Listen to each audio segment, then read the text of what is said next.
Hello, Leanne. Here is your sewer scope from my return trip for this deal right here. That's that clean out that I pointed out yesterday in the utility room right by the water meters. We're going to drop right into cast iron, and then almost immediately, one, you can see all the buildup in the pipe, and then we are underwater right now, so that's clear water at this point.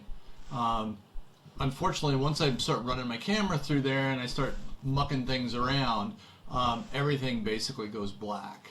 If you look at the counter on top, we are moving forward, right? So, again, holding water in the pipe.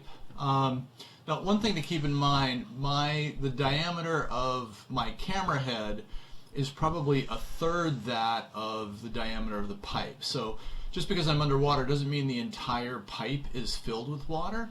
You know, it could be halfway filled, it could be 3/4 of the way filled, whatever. But it is, again, dirty. Notice the cobwebs, the scaling on the pipe as well.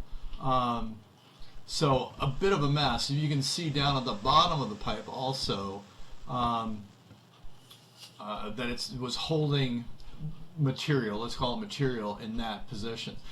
Here's the other challenge, that because we're dealing with a sewer pipe, a really, really dirty sewer pipe, and really dirty water, the camera lens gets glazed over, right? So getting a good picture is somewhat challenging. So struggled with that throughout the entire run here.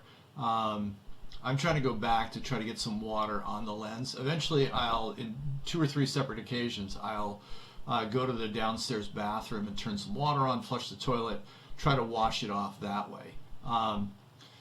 Not much help here. Again, when you're dealing with really, really dirty water, it's a bit of a challenge. As you'll read through the written report, you know, one of the recommendations obviously is going to be to clean the pipe. Once that's completed, you'll have a better opportunity to see the entire length of the pipe, right? The camera lens will likely not get coated over like this. Bear with me while we let some water come into the scene here.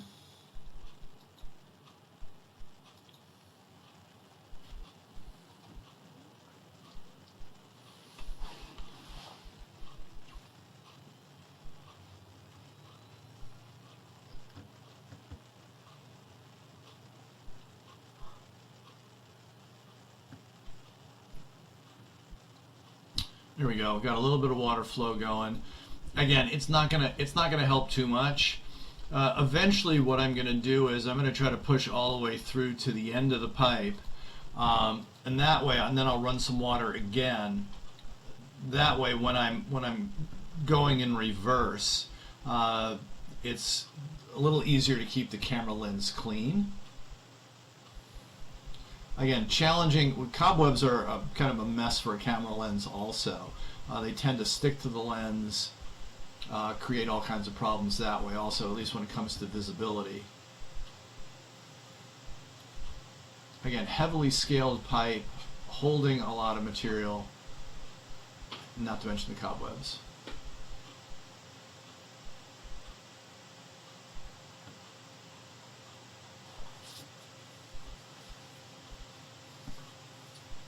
One positive is that it looks like we're cast iron all the way through. Hard to tell completely, again, because of all of the buildup, the lack of visibility, and that. But typically, clay pipe does not build up like that.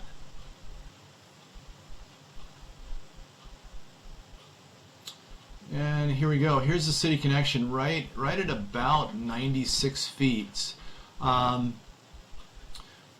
The next step is obvious. We got to get the pipe clean, and then once cleaned, typically when the person whoever does the cleaning, typically they'll video the line again once they're done. We want just full-on visibility to make sure that there was no hidden damage or anything like that.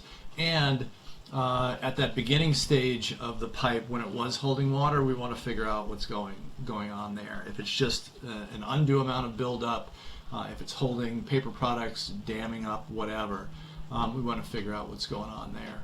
I'm going to keep the camera rolling as I pull back. You're more than welcome to watch the return journey. Reach out to me with any questions. I'm always happy to be a resource if I can.